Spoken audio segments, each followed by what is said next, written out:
buka dulu ya. Oke. Assalamualaikum warahmatullahi wabarakatuh.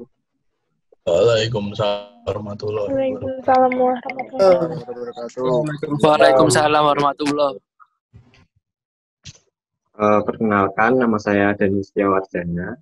Pada kesempatan kali ini, saya sebagai moderator akan memandu jalannya kegiatan Wisdik Sharing ini. Pertama-tama, marilah kita panjatkan puji syukur kehadirat Tuhan Yang Maha Esa yang telah melimpahkan nikmat dan karunia-Nya kepada kita semua, hingga kita dapat berkumpul bersama-sama dalam acara Wisdik Sharing dengan tema transplantasi karang. Berikut susunan acara pada sore hari ini adalah: yang pertama, sambutan Ketua Umum Fisheries Diving Club. Yang kedua adalah penyampaian materi. Dan yang ketiga adalah sesi tanya-jawab. Dan terakhir adalah sesi penutupan. Untuk mengawali kegiatan ini, saya persilahkan untuk Wakil Ketua Umum Fisheries Diving Club untuk dapat memberikan sambutan singkat.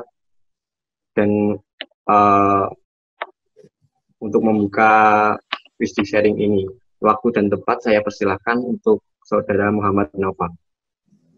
Terima kasih untuk Mas Danu kesempatannya. Assalamualaikum warahmatullahi wabarakatuh. Waalaikumsalam warahmatullahi wabarakatuh. Lama tak jumpa, kita udah hampir 2 bulan nggak ketemu kan, gara-gara corona. Terus agenda Wisdik itu juga diundur lebih lama.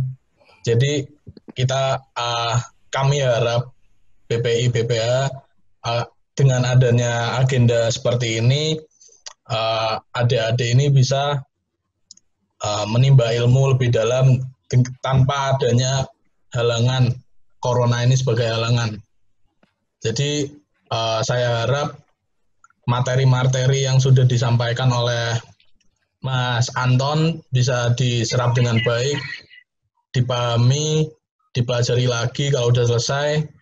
Pokoknya tetap semangat, jangan kendor. Udah, dari saya seperti itu saja. Terima kasih. Wassalamualaikum warahmatullahi wabarakatuh. Terima kasih.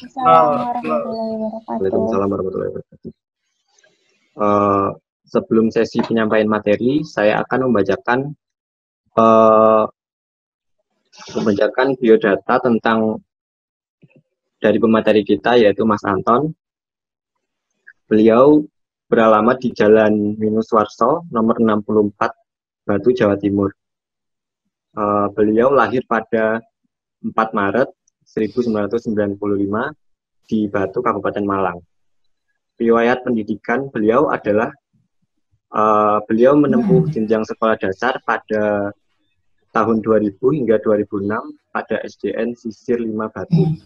Beliau menempuh jenjang sekolah menengah pertama pada SMPN 1 Batu pada tahun 2006 hingga 2009 dan menempuh jenjang SMA di SMAN 1 Batu pada tahun 2009 hingga 2012. Dan beliau menyelesaikan jenjang sarjana pada ilmu kelautan UB tahun 2016. Sesi selanjutnya adalah sesi penyampaian materi tentang transplantasi karang. Untuk waktu dan tempat, saya persilahkan kepada Mas Anton untuk menyampaikan materi. Terima kasih. Oke, terima kasih Saudara Danu ya. Ya. Oke, mungkin tadi sudah diperkenalkan tentang background ya. Saya juga dulu lulusan ilmu kelautan. Ini ilmu kelautan semua atau ada yang dari prodi lain? Macam-macam ya? Ada prodi lain. Macam-macam. Macam-macam. Yang penting FPIK lah ya. Oke. Apa ada yang di luar FPIK ini? Enggak ada, Mas. Enggak ada. Okay. Siapa tahu kan anak FISIP pengen diving, gabung FISIP. Yeah. Oke. Saya ilmu kelautan 2012, lulus tahun 2016. Alhamdulillah tepat waktu. Karena kalau lulus sampai sekarang katanya nggak ada skripsi ya. Diganti tugas akhir. Oke, saya sekarang secara formal kerja di Pelabuhan Perikanan Pondok Dadap di Sendang Biru. Jadi Selat Sempu itu belakang rumah saya. Domisili saya juga ganti, bukan di Batu lagi, tapi di Sendang Biru sekarang. Nah, terus itu formal, non formalnya saya kerja di NGO Birdpacker sebagai tim IT. Jadi double agent lah. Yang satu ngurusin IT, yang satu ngurusin laut. Oke, saya kemarin dikasih kabar oleh saudara Danu ya dari Tristik gitu, ngasih materi tentang transplantasi. Mungkin nanti saya nggak terlalu teoritik dalam maksud kalau kok bagaimana kita metode transplant kemudian perkembangan karang itu sudah kalian dapatkan di Ekola sama IPTK nantinya. Jadi mungkin saya lebih ke prakteknya seperti apa mungkin ya yang telah saya lakukan, yang berhasil atau tidaknya, kendala-kendala di lapang seperti apa, mungkin bisa dijadikan pelajaran bagi teman-teman FISDIK ketika akan membuat program yang serupa. Nah, mungkin bisa saya share screen ya. Silakan Mas. Ya.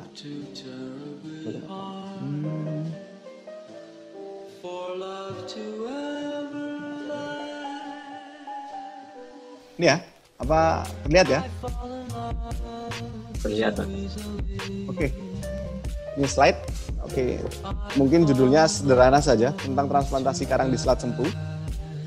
Ini tutupan karang itu ada pada rentang 30-50%. Yang paling bagus itu hanya 50% di sini. Jadi sedang lah kategorinya. Sedangkan yang paling jelek itu 18-30 sebenarnya. Ada yang 18% penutupan karangnya karena lebih banyak tertutup sedimen seperti yang di belakang ini kan lebih banyak tertutup lumpur kan daripada tertutup karang. Nah, kalau kita lihat ke belakang sejarah Selat Sempu itu juga menjadi kawasan yang penting untuk fishing ground lain ikan hias selain untuk ikan konsumsi ya, karena jelas ada pelabuhan perikanan pasti ikan konsumsi ditangkap. Tapi kenapa saya tekankan ke ikan hias? Karena ikan hias itu yang diambil adalah ikan-ikan yang hidupnya sangat bergantung dengan terumbu karang. Jadi kalau boleh saya infokan di Selat Sempu itu ikan paling mahal yang ada di pasaran itu ada 3 ikan. Rainbow Jepang, 1 ekor itu dari nelayan harganya 350.000. Buat tanah biru itu juga lumayan mahal. Trigger kembang, trigger fish, itu dari nelayan harganya sekitar 125.000. Itu ada semua di Selat Sempu. Kemudian dulu Selat Sempu sempat memegang rekor sebagai karang otak yang paling baik di Indonesia. Jadi untuk ekspor karang otak itu yang paling dicari itu adalah karang otak dari Selat Sempu sama Nusa Barung. Jadi kalau kita lihat dari kekayaannya itu Selat Sempu kaya banget, banyak potensi yang bisa digali dari terumbu karangnya. Nah, itulah kenapa saya katakan kalau Selat Sempu menjadi salah satu hotspot keanekaragaman hayati laut di pantai selatan Jawa Timur. Karena setelah beberapa tahun saya di sini, saya tahu bahwa di Selat Sempu ini sering muncul lumba-lumba juga gitu kan. Itu saya video banyak ada itu. Jadi ketika kita lihat di dermaga gitu, terutama di sisi barat itu waktu sore lumba-lumba pasti keluar. Kemudian ada ikan mola-mola, ada ikan Napoleon. Bahkan Napoleon itu parahnya juga dijual di sini, dijual di pasar. Kemudian manta dan mobula itu banyak banget di sini. Cuman kalau manta dan mobula saya lebih sering ketemu udah jadi bentuk potongan itu. Belum lagi tentang hiu, kemudian saya masih belum dapat dokumentasinya, tapi kalau kita masuk ke perairan bulan Juli Agustus, ketika air dingin, itu nelayan sini banyak ketemu yang namanya lodan. Lodan dalam bahasa lokal, kalau bahasa ilmiahnya itu paus. Dan kalau saya cross-check ke Kondang Merak, saya cross-check ke Lembaga Sahabat Alam, memang di Malang Selatan itu ada 6 jenis paus. Jadi kalau kemarin rame-rame di Riau ada orca gitu kan, itu sebenarnya memang persebarannya sampai Indonesia. Di Malang Selatan ada, videonya juga ada itu di Sahabat Alam. Karena dia paling mudah diidentifikasi kan, sirip punggungnya paling besar orca itu dari paus-paus yang lain. Jadi nggak ada keliru identifikasi itu. Nah itu ada sekitar 6 jenis paus di sini, ada publikasinya juga tentang itu. Nah itu menandakan bahwa pantai selatan Malang itu sangat kaya dan sangat beragam di sisi biodiversitas lautnya gitu kan. Nah, ini sekilas Selat Sempu, beberapa titik penyelaman. Sebenarnya ada 15 titik penyelaman, cuman ini saya tuliskan yang paling yang paling sering dikunjungi sama orang dan aman gitu. Nah, itu ada watu meja dari ini, yang atas itu dari sisi timur ya. Dari ke timur ke barat. Jadi ada watu meja, waru-waru itu yang dibuat wisata, Raas, Banyutowo, Air Tawar, Calo Ilang, Teluk Semut, Tanjung, Stumbut, kemudian ada 3 warna yang dibuat wisata itu. Kondang Buntung yang di depannya ada rumah apung, kolam dermaga, di depannya Pelabuhan Pas dan Pondok Urang. Ini adalah beberapa titik penyelaman yang ada di Selat Sempu, yang tentunya ada terumbu karangnya. Nah, kemudian titik transplantasi itu TWKB itu singkatan dari DevSet-nya ya. Jadi di 3 warna itu ada 40 vis apartemen namanya.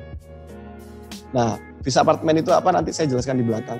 Dan ada sekitar 100 transplant jenis kubus. Di Kondang Buntung ada sekitar 20 vis apartemen.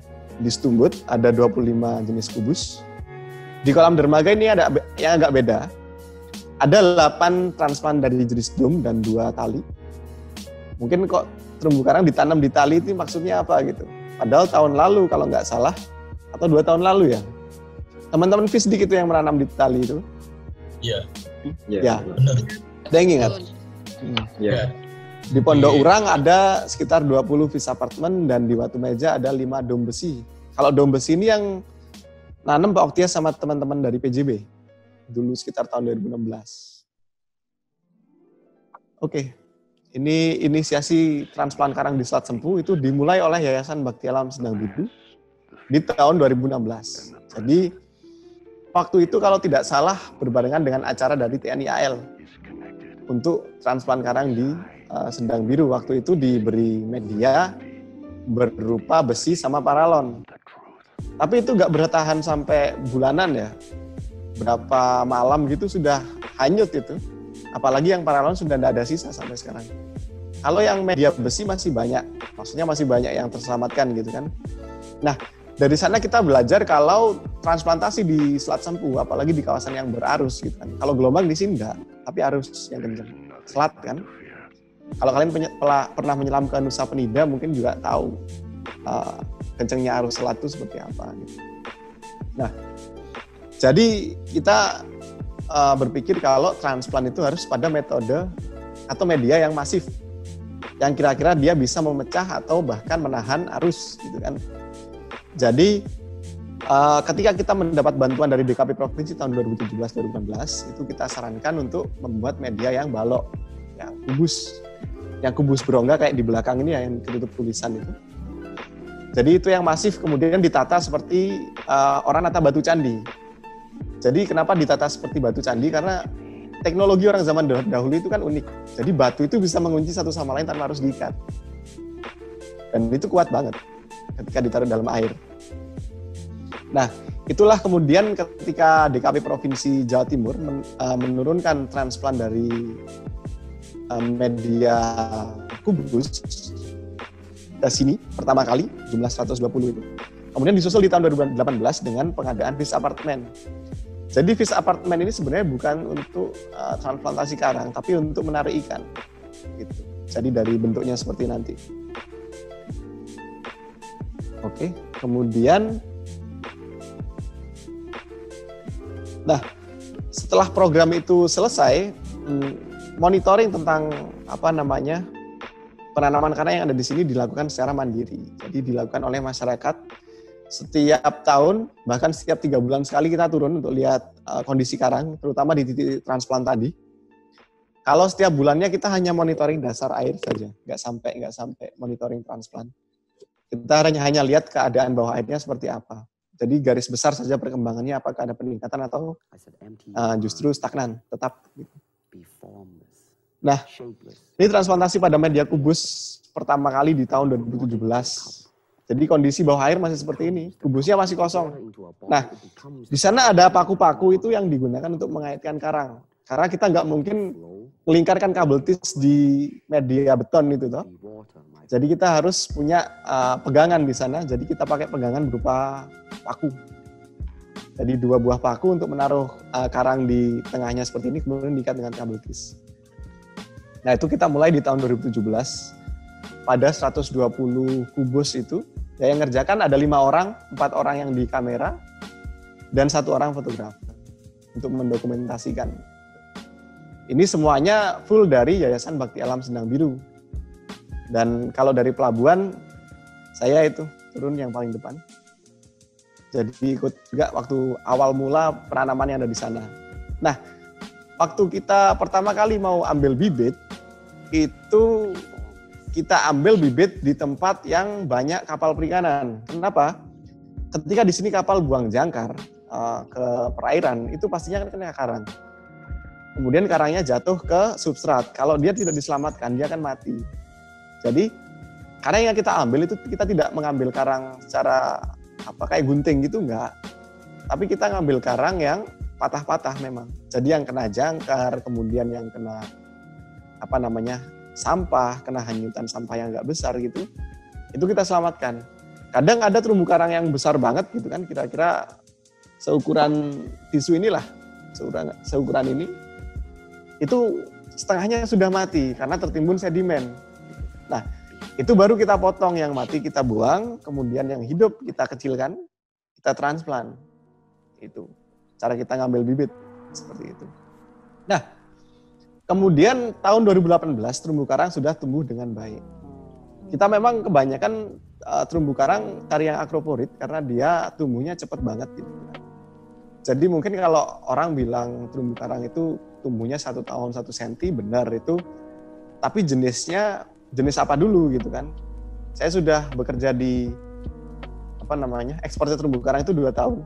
Jadi sebenarnya untuk karang kultur itu dia tumbuhnya setiap bulan. Apalagi akroporit itu sangat cepat sekali gitu. Cuman rentannya karang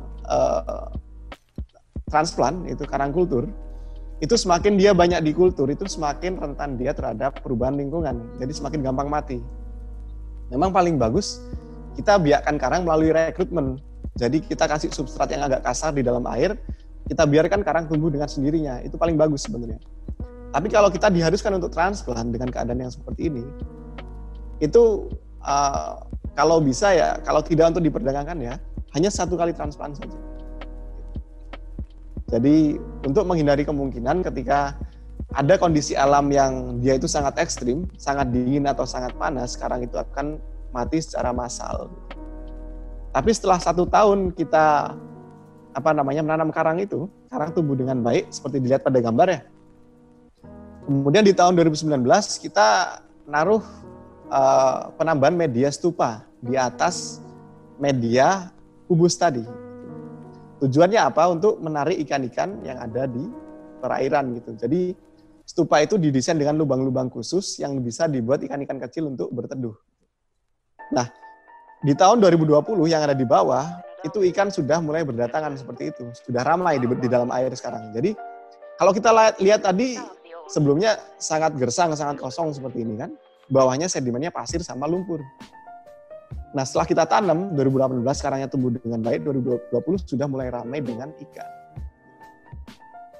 Nah, ini yang pada media kubus, kemudian ini kita pernah coba pada media fish apartemen. Jadi karang-karang yang sudah kita selamatkan tadi, kita coba menanam dengan pada fish apartemen. Ini pada mulanya ada program dari PJB juga, Pembangkit Jawa Bali, anak induknya PLN. Nah, itu ingin melakukan transplantasi sebanyak 300 buah karang. Nah, karena kalau medianya kubus, persiapan waktunya kan lama, kita harus ngecor dulu, harus segala macam lah. Kita coba ngikutin saran Pak Oktias untuk menanam di media fish apartemen. Jadi fish apartemen bentuknya seperti ini, teman-teman. Dia struktur dari plastik. Jadi struktur dari plastik yang bawahnya dicor gitu. Jadi dia dibuat seperti lubang-lubang seperti itu untuk tempat berteduhnya ikan karang. Nah, transplantasi ini dimulai pada tahun 2018 dengan melibatkan banyak penyelam dari PJB tentunya, nggak hanya Bakti Alam. Tapi hasilnya tingkat keberhasilan untuk penanaman di fish apartemen ini kecil. Jadi terumbu karang itu kebanyakan patah yang ditanam di sana ya. Mungkin karena paparan arusnya terlalu kuat bisa jadi, atau memang medianya kurang bisa memegang karang itu tadi, atau mungkin salah di metode transplant waktu mengikat. Kan tim PJB itu banyak orang awam, belum pernah pegang transplantasi sama sekali. Nah, itu bisa jadi semuanya karena kenapa kita waktu monitoring itu banyak kita temukan kabel tis yang kosong, yang tidak ada karangnya, kabel tisnya masih utuh. Kalau dia semisal kena arus atau tidak melekat gitu kan, itu putus kabel tisnya gitu. Tapi banyak kabel tis yang kosong, karangnya sudah hilang. Tapi di kawasan ini, ya meskipun terumbu karangnya tidak berhasil, agregasi ikannya itu tinggi. Jadi kalau yang di sebelah kiri itu kumpulan ikannya banyak banget di sana. Jadi dalam satu kali selam mungkin 300 ekor ikan itu paling sedikit itu. Dan itu kumpulannya heterogen. Maksudnya ada ikan karnivor, ada ikan herbivor, ada ikan omnivor di sana. Nah, ternyata ikan itu lebih tertarik pada struktur fish apartemen itu. Karena kebanyakan kan ikan pelagis dia. Ikan pelagis, ikan karangnya yang dasar mungkin juga ada gitu kan. Nah, kalau kita tahu, kalau anak-anak PSP mungkin sangat familiar dengan istilah rumpon.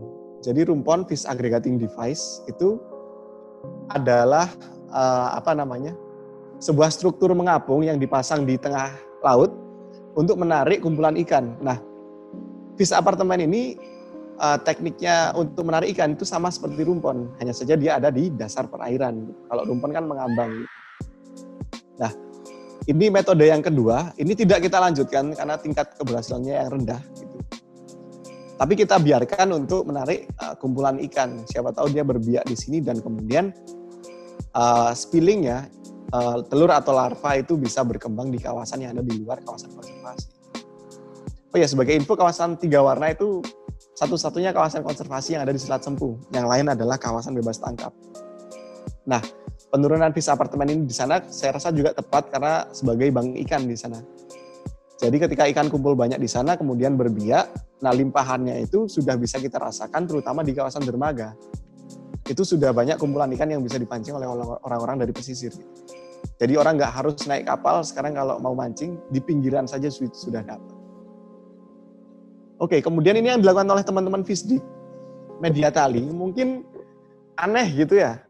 Kok bisa orang nanam karang di media tali gitu. Nah, awalnya seperti ini teman-teman. Ketika saya ke rumah apung, saya lihat di gambar yang bawah itu, karang itu bisa hidup di media jaring. Dan itu karang rekrutmen, bukan karang transplant. Maksudnya dia nempel secara sendirinya gitu. Nah, padahal jaring rumah apung itu nggak diam. Dia bergerak terus gitu kan, mengayun seperti itu. Tapi kok media ini cocok untuk ditumbuhi karang dan bahkan ada yang sampai besar itu. Karang agroporit di sana ada yang sampai besar. Ini yang di bawah kan karangnya bentuk submasif ya.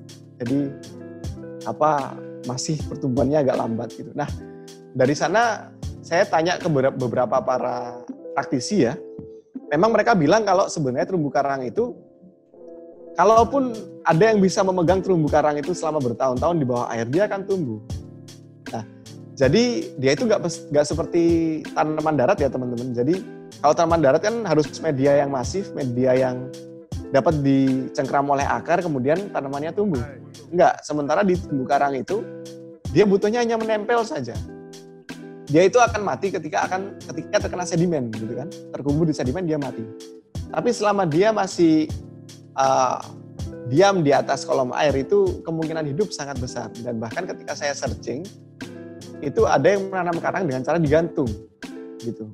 Jadi dia seperti orang di jemuran seperti itu. Jadi dengan tali-tali yang menggelambir gitu, terumbu karangnya ditanam di sepanjang tali itu. Nah, saya berpikiran juga waktu itu sampai muncul ide tali dari sana juga. Kemudian okelah kita coba menanam dengan media tali di kolam dermaga gitu kan. Karena kolam dermaga ini saya rasa bisa dikembangkan untuk kawasan yang berterumbu karang. Kenapa? Karena bisa berguna menjadi bioesai nanti dari polutan-polutan yang berasal dari pelabuhan gitu kan. Jadi bisa jadi filter lah seperti itu. Nah, kemudian kita coba untuk menanam ini dengan mengangkat sedikit. Jadi menanamnya di kolom air, tidak menempel pada substrat. Jadi dengan cara tali itu, kemudian terumbu karangnya kita rekatkan dengan kabel tis ke tali itu. Yang penting rekat tidak goyang. Nah, keuntungannya metode ini adalah media mudah untuk dicari. Dan kemudian pemasangan medianya juga relatif cepat dan mudah. Cuman memang butuh pengait. Kalau dulu saya niatnya mau ditanam pelagis, itu butuh jangkar. Nah, jangkarnya itu buatnya waktunya kan lama. Jadi kita manfaatkan dermaga pelabuhan. Yang dermaga itu kan ada kaki-kakinya. Jadi kita talikan tali itu di kakinya dermaga antara satu dan satu sama lain. Jadi meregang gitu, kemudian kita tanam karang di sela-sela. Nah, seperti itu. Nah, kalau kita bicara tentang tingkat keberhasilan, saya bisa bicara tentang 80% lah. Karang itu hidup di sana. Kecuali pada 20% itu ketika surut, dia terekspos ke maksudnya tidak terendam air. Nah, ketika karang itu tidak terendam air, dia akan rentan mati, terutama karang-karang agroporit. Itu sangat rentan sekali mati kalau dia tidak terkena air. Kalau karang yang masif, karang yang padat, itu masih tahan dia terhadap air surut. Tapi 20% yang mati itu ya karena tadi dia ketika surut tidak terkena air, kemudian telat gitu kan. Ketika pasang sudah tidak bisa diselamatkan. Jadi dia masih menempel tapi dia mutih. 80%. Tapi ada tapinya ini. Kegagalan dari metode ini adalah faktor sosial. Kenapa? Karena setelah terumbu karang ini tumbuh dengan baik, ikan-ikan banyak yang banyak yang berkumpul di sana. Orang pemancing juga banyak. Kalau lihat gambar yang bawah itu ikan-ikan sudah pada berkumpul di sana. Itu di tahun 2015. Jadi ikan sudah berkumpul banyak, kemudian banyak juga pemancing yang di sana. Nah, tali ini dianggap sebagai yang pengganggu waktu orang-orang mancing gitu kan. Jadi entah logikanya dapat dari mana, akhirnya dipotong itu talinya sama pemancing. Dipotong dijadikan tali kapal. Nah, jadi tanaman teman-teman yang dulu itu kalau bibitnya masih ada, masih berserakan di bawah sana itu kan. Kan itu substratnya batu, jadi masih hidup di bawah sana gitu. Cuman talinya sudah hilang gitu. Sudah dipotong kemudian dijadikan tali kapal. Jadi lebih ke faktor sosial.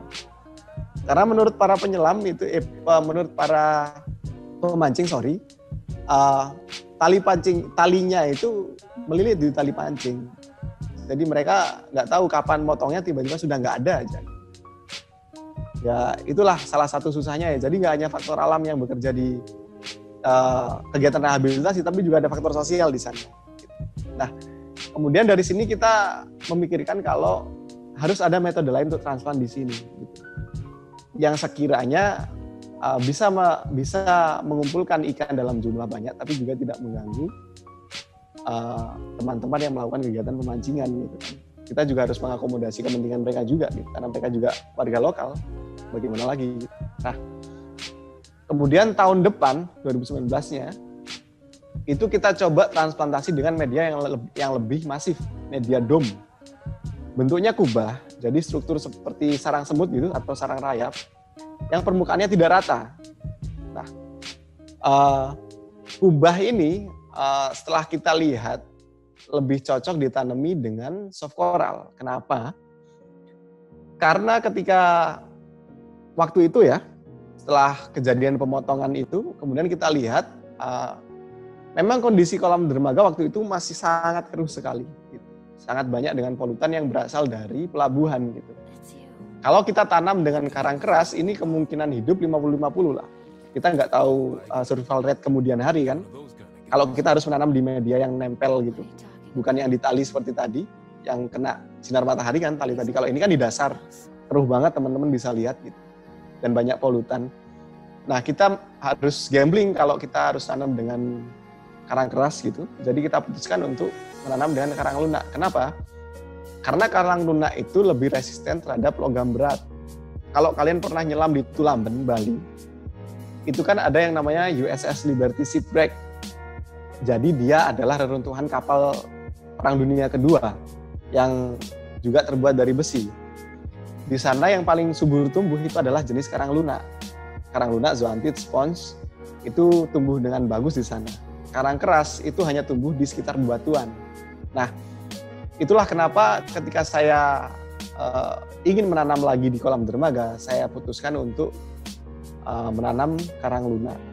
Nah, karang lunaknya saya dapat dari mana? Balik lagi ke rumah apung tadi.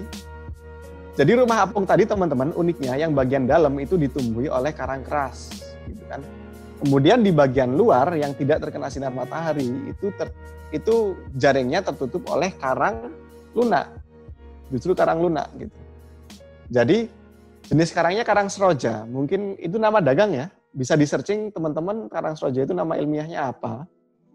Dan kipas laut yang kita tanam itu juga bisa di googling saja nama ilmiahnya apa.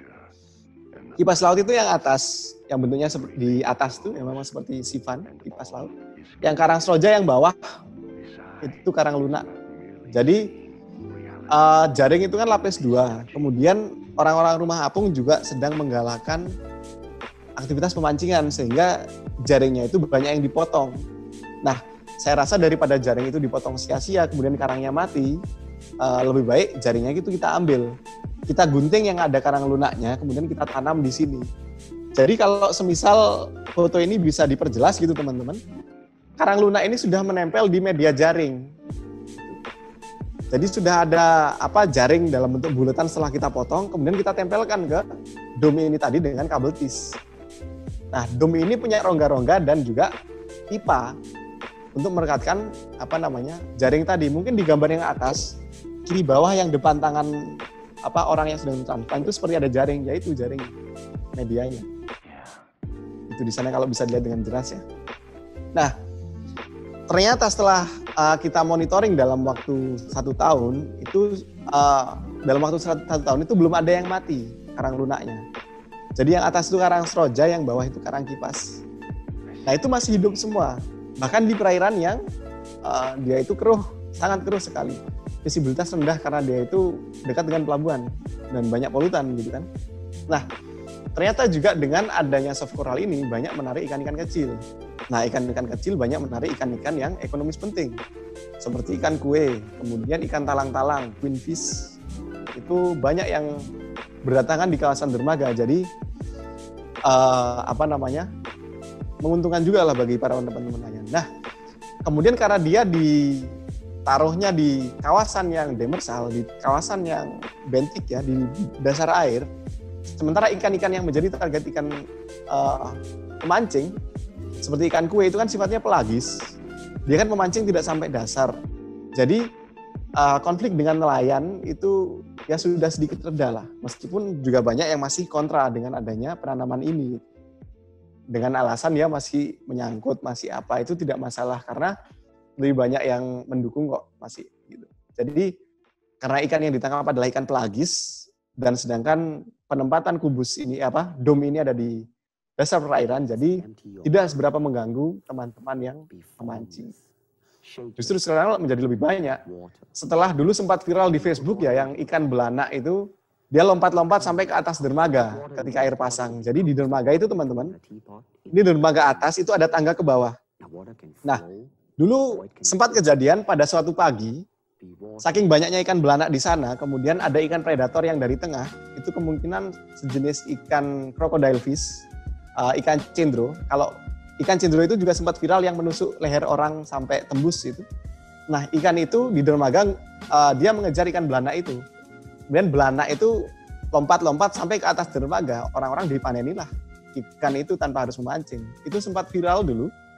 Jadi ada yang merekam dan ditaruh Facebook dan itu sempat ramai juga dibincangkan di media sosial gitu. Nah, itu juga salah satu hasil transplantasi yang ada di kawasan dermaga gitu.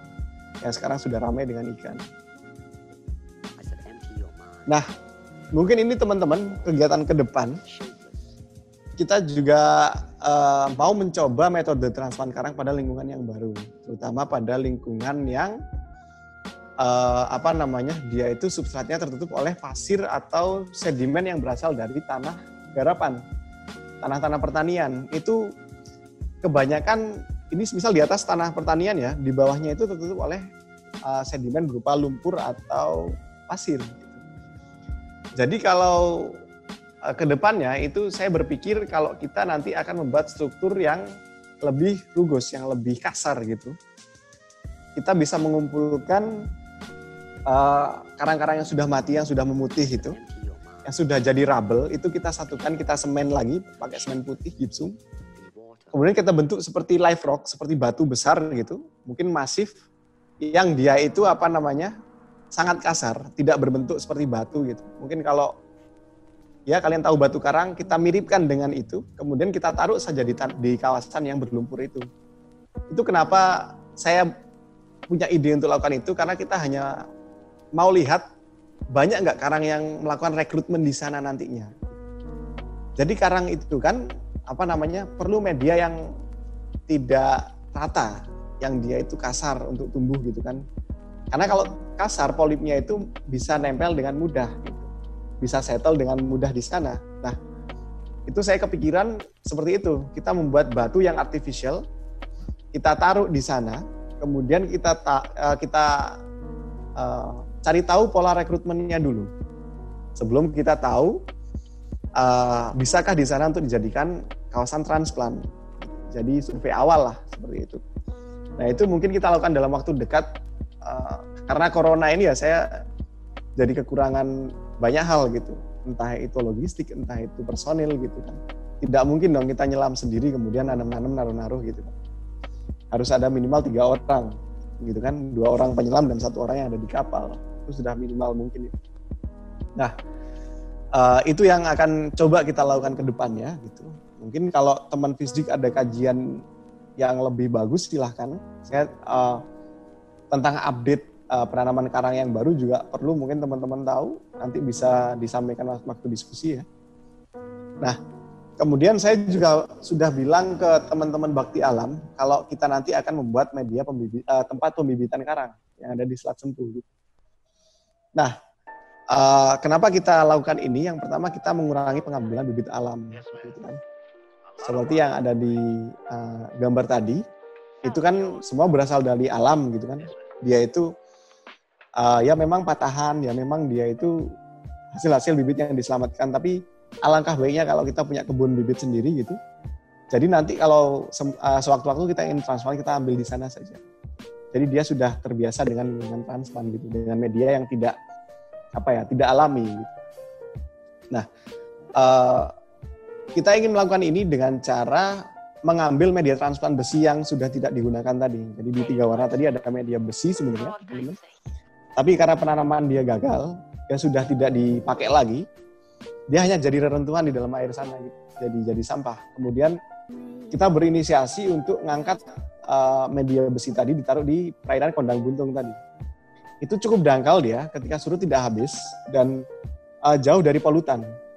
Dia bentuknya teluk gitu kan. Kemudian keadaan arusnya juga bagus.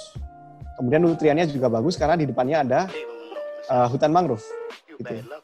Nah, kita juga pengen besi tadi, media besi yang tersisa tadi kita angkat ke sana. Sementara terumbu karang yang kena korban dari jangkar, kena korban dari kerusakan, kena sampah itu kita selamatkan untuk ditaruh di sana dulu. Sebelum nanti kalau ada kegiatan transplant, kita ambil dari sana dan ditransplantkan lagi ke tempat yang lebih cocok. Nah, butuhnya tempat yang saya bilang di survei awal tadi untuk mengetahui tingkat rekrutmen, ya tadi ketika kita sudah punya bibit, kita tanam di tempat yang kira-kira pola rekrutmennya bagus. Kalau kita gambling, kita main tanam aja, nanti takutnya malah mati gitu. Sayang kan? Tutupan karang di sini sudah rendah, kalau kita transplant juga asal-asalan juga malah semakin parah nanti di sini. Nah, kemudian setelah itu kita juga aktif melakukan pendataan biodiversitas Selat Sempu. Kenapa? Karena yang pertama kita belum punya database, sama sekali belum punya database tentang keanekaragaman laut di Selat Sempu. Gitu. Nah, ini penting sekali teman-teman, karena dari sini nanti kita tahu apakah ekosistem yang ada di sini sudah stabil, apakah masih labil, apakah keanekaragaman menurun, apakah keanekaragaman tetap, seperti itu. Nah, ini sudah kita inisiasi sejak tahun 2017. Kita sudah melakukan pendataan terutama pada ikan-ikan karang. Ikan-ikan karang dan hewan-hewan bentik Macrobenthos itu kita lakukan untuk mengetahui tingkat biodiversitas ini. Kalau tidak ada halangan, tahun depan kita akan menerbitkan buku tentang ikan karang. Jadi hasil kompilasi data kita selama sekian tahun, 2017, 2018, 19, 20, hampir 2 tahun, hampir 4 tahun, itu akan kita bukukan nantinya. Ya kalau tidak ada halangan, doakan saja tahun depan lah bisa dilihat oleh teman-teman gitu kan. Nah, kemudian kalau saya pribadi, saya lebih fokus ke Nudi Branch sebenarnya. Kalau teman-teman lihat jurnal saya online, itu kebanyakan membahas tentang nudibranch yang ada di Selat Sempu. Kalau mungkin kemarin yang ikut Semnas FIK ataupun seminar korek yang ada di Denpasar, itu saya juga mempresentasikan tentang nudibranch. Jadi kenapa saya pilih nudibranch? Karena dia itu unik kan, moluska gitu. Kemudian warnanya juga unik, jarang diteliti sama orang juga jarang banyak tahu. Sedangkan di Selat Sempu itu biodiversitas nudibranch-nya bisa dibilang tinggi gitu kan. Karena di sini jenis nudibranch-nya itu ada sekitar 55 jenis. Itu lebih banyak daripada pasir putih Probolinggo, lebih banyak daripada perairan Bangka Belitung, lebih banyak daripada yang ada di Maldives, 55 jenis gitu. Di Maldives itu ada sekitar 40 sekian jenis. Kita mungkin masih kalah dengan taman nasional seperti Takabonerate, dengan Bunaken, dengan Raja Ampat. Kita masih kalah jauh banget. Raja Ampat itu ada ratusan jenis. Rajanya nudibranch di Indonesia itu ada di Bitung, ada di Selat Lembeh, itu ada ratusan jenis. Itu adalah ibu kotanya nudibranch dunia di sana.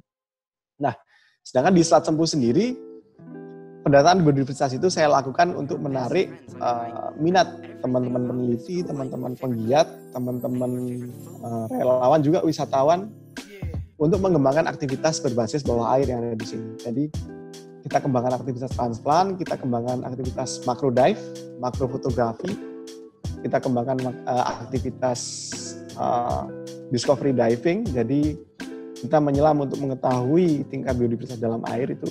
Coba kita kembangkan dengan masyarakat lokal di sini, dan tentunya dengan membina masyarakat lokal untuk menjadi guide gitu.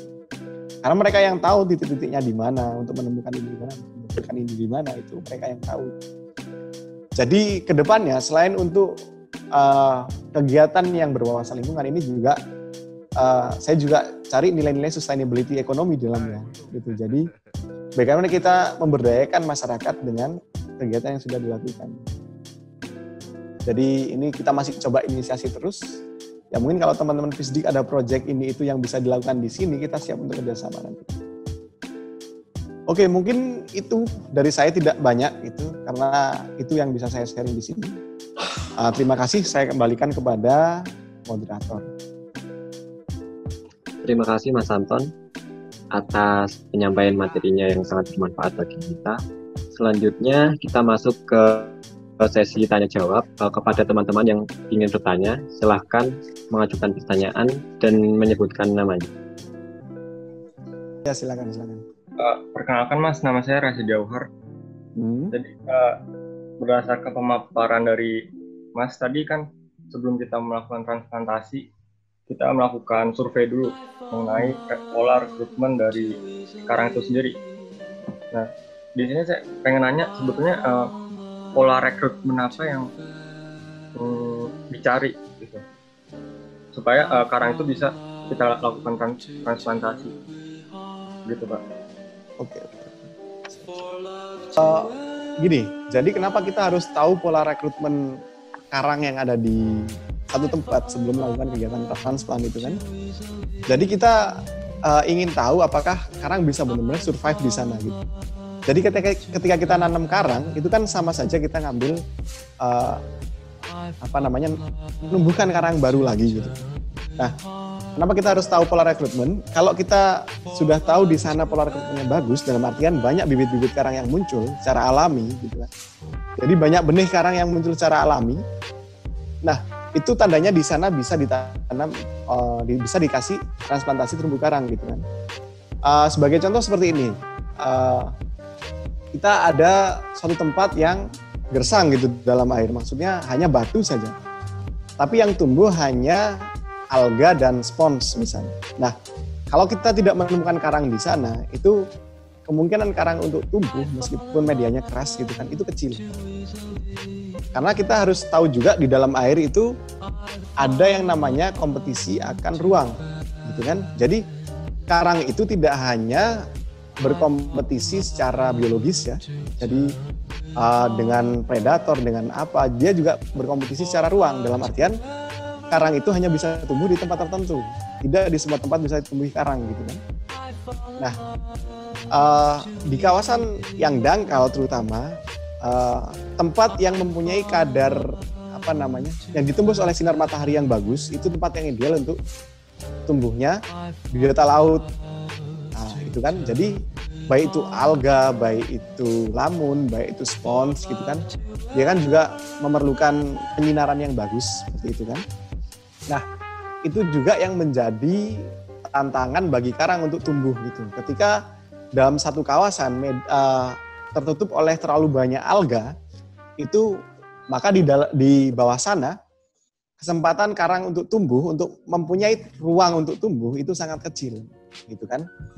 Nah, perlunya kita mengetahui pola rekrutmen karang itu tadi untuk mengetahui seberapa banyak juvenil karang atau bibit karang baru yang tumbuh di sana. Kalau kita lihat di sana sudah mulai muncul karang yang mengerak, encrusting.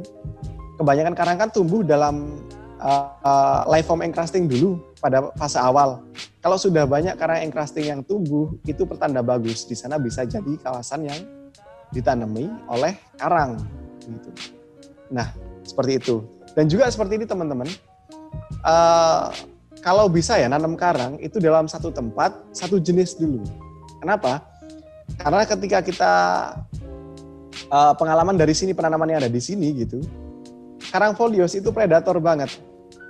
Gitu. Dan dia berkompetisi ruangnya sangat agresif dengan jenis-jenis karang yang lain. Makanya ketika kalian menyelam di daerah Tanjung, di pantai Tanjung yang tadi di peta ada ya, itu karangnya didominasi oleh folios. Gitu. Kenapa? Karang folios itu kan bentuknya melebar seperti piring, ya kan? Nah, sedangkan untuk nancep di dalam air dia hanya butuh sekitar 2-3 cm lah, sampai 5 cm. Yang lebar itu adalah piringan karangnya. Nah, menutupi banget dasar perairan. Selain itu sifatnya juga predator dia. Ketika dia tumbuh di atas karang acropuras misal, ketika malam polip yang ada di karang folios itu makan polipnya si acropora tadi. Itu dalam waktu satu malam bisa mati satu koloni acropora. Ketika acropora koloninya sudah hancur, dia bisa tumbuh dengan bagus. Gitu. Jadi memang beberapa jenis terumbu karang itu ada yang sifatnya predator seperti itu, ada juga yang bisa damai dengan yang lain gitu kan. Kemudian lagi jangan pernah menanamkan hard coral dan soft coral dalam satu tempat yang berdekatan, jangan. Itu pasti akan lebih menang soft coralnya. Gitu. Mungkin nanti kalau ada suksesi alam secara alami, predator soft coral itu mulai banyak, itu akan ada terjadi kesetimbangan biar alam yang menyeimbangkan gitu kan. Tapi kalau untuk transplantasi jangan pernah nanamkan soft coral dengan hard coral dalam kawasan yang berdekatan, karena soft coral itu lebih fleksibel dia daripada hard coral yang rigid gitu kan. Dan dia lebih predator memang soft coral itu. Jadi gunanya kita tahu rekrutmen tadi, pertama kita harus tahu apakah di sana ada bibit karang. Kedua, karang jenis apa sih yang ada di sana gitu yang bisa ditransplant di sana. Kalau memang bibit karangnya banyak yang acroporid, banyak yang menjari, banyak yang tabulet, itu oke lah. Kita pakai acroporid nggak masalah. Tapi kalau bibit karangnya itu montipora, kemudian yang bentuknya piring, itu kita anjurkan ya kita tanam dengan bentuk yang sama. Kemudian kalau rekrutmen karangnya banyak yang soft coral, itu juga ya kita anjurkan untuk menanam jenis kipas laut kan. Oh itu ada yang di lewat chat itu ya. Oh, ada. Yang... Saya bacakan ya. Ya. Oke, ini dari Adrian. Mohon maaf mikrofonnya mati. Oke, nggak apa-apa. Izin bertanya bagaimana pendapat saya mengenai metode transplant biorok seperti yang diterapkan di Bali. Apakah metode tersebut dapat kita contoh dan diterapkan di perairan Sempu? Oke. Biorok itu kan yang pakai aliran listrik itu ya, untuk mempercepat kalsifikasi karang ya. Yang kalau nggak salah dilakukan di pemutaran. Itu salah satu metode penumbuhan karang, transplantasi karang yang paling bagus di dunia kan. Sampai kalau nggak salah dulu saya sempat dengar cucunya Jacques Yves Cousteau, dia bapaknya oceanografi, itu cucunya Bapak Cousteau itu pernah datang ke sana untuk mengetahui bagaimana sih proses rehabilitasi di pemutaran itu. Nah, karena pemutaran itu kan masif banget, 15 desa loh di sana itu. Yang posisi 15 desa loh yang di handle, sementara di Sempu sini hanya 1 dusun. Nah, tapi kembali lagi kepada ketersediaan sumber daya, itu sempat kita pikir bagaimana caranya menerapkan metode Biorock di sini gitu kan. Dengan aliran listrik itu sebenarnya bagus banget itu dengan metode besi itu untuk nanam karang, karena itu kan rigid besi itu. Kemudian juga tidak terpengaruh dengan arus. Di sini kan tantangannya juga salah satunya arus gitu. Bisa ditanam di sana, tapi tantangan di sini adalah listriknya. Di sini 1 minggu sekali itu pasti pemadaman. Jangan kan 1 minggu. Ini nanti sore saja kadang sudah pakai genset ini. Belum lagi kalau hujan. Nah, hujan itu setiap hari pemadaman listrik. Nah, kendalanya itu. Kalau kita bisa di sini kondisi arus bagus banget gitu kan. Kalau kita bisa bikin pembangkit listrik tenaga arus, itu kan sustainable, bisa dipakai sewaktu-waktu. Dan sementara arus itu ada, dia nggak bakal habis. Kalau ada yang bisa bikin itu, saya yakin di sini pasti akan berhasil. Karena arus di pantai selatan itu sangat kencang banget gitu kan. Kalau pada waktu-waktu tertentu, terutama pada waktu pasang, itu air bergerak pasang, itu arusnya seperti sungai itu, dari atas bisa kelihatan. Itu bagus banget untuk dijadikan reaktor untuk pembangkit listrik tenaga arus gitu. Belum lagi kalau angin itu juga bagus di sini. Kalau solar cell terlalu berfluktuasi, jadi saya rasa kemarin lampu solar cell itu ada yang meledak karena kelebihan daya. Ada juga yang mati karena kekurangan daya. Nah itu kan kita belum tahu tepatnya seperti apa kalau solar cell untuk membangkitkan listrik di sini gitu. Tapi kalau ada yang bisa membuat turbin pembangkit listrik tenaga arus itu saya rasa sangat berhasil sekali. Dan Biorock ya tinggal dilaksanakan aja kalau itu sudah terlaksana gitu. Oke. Ya nggak apa-apa. Kalau misal teman-teman ada cerita lain mungkin yang pernah ikut Transplant di mana dibandingkan dengan yang saya ceritakan tadi juga boleh. Itu juga menjadi bahan koreksi kami terutama tentang metode-metode yang belum pernah kita ketahui. Silahkan teman-teman yang pernah melaksanakan transplant mungkin. Atau mungkin yang berminat untuk pendataan biodiversitas, silahkan. Kalau tidak ada, mungkin kita akhiri sampai di sini. Tiba saatnya kita di penghujung acara Physics Sharing ini. Saya ucapkan terima kasih atas penyampaian materi oleh Mas Anton. Dan saya ucapkan terima kasih atas perhatian dan kerjasama kepada seluruh anggota dan calon anggota FISDIK. Mohon maaf atas kekurangan dan semoga ilmu yang didapatkan bermanfaat untuk waktu yang akan datang. Wassalamualaikum warahmatullahi wabarakatuh.